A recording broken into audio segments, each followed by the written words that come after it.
Hello. Hello. We'd like to update you, our linked churches, as to where we're at the moment. As you know, we were due to leave to go back to DR Congo in February, but then just 3 days prior to our departure, David was diagnosed with atrial fibrillation. Well, he got the treatment needed for that, and we got medical clearance, and then coronavirus happened. CMS decided that they didn't want us to return at that time because of our age and the poor medical facilities in Bukavu. So we're still here. We're in touch with our colleagues and friends in Bukavu.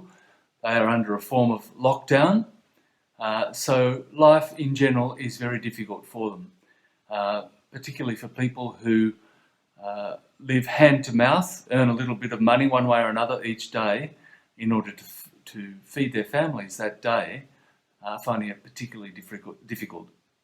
Food has gone up greatly in price.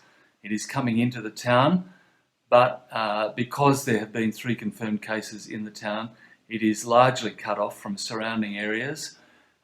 So food can come across the border from Rwanda and from surrounding areas, but it's still difficult to get and expensive. So people are finding it very difficult in Bukavu at the moment. So where are we at the moment? What are we doing in the meantime while we wait? We're still living in the CMS flats. Next door to us is Olivia, our daughter, and her husband Tim Mulheron with their 3 boys, who are training to be CMS missionaries. Their lectures have gone online, so we're looking after the boys while they continue with their study. We're also continuing working on the materials for our ministries and work back in Bukavu. We're regularly reviewing with CMS what's happening and what the trajectory might be for us to get back there safely. It will depend on restrictions as things develop in the next couple of months or in the next few months.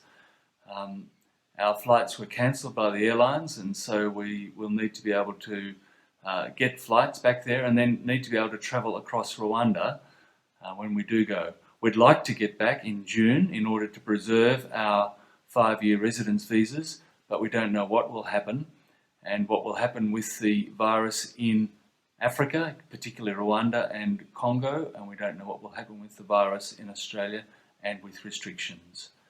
So we want to thank you for your continued support and prayer for us. We pray for you too, and we just pray that this time, although it's very difficult for everyone, will result in people growing in their Christian lives and the church growing in maturity and in its witness to the people of Australia. So, thanks.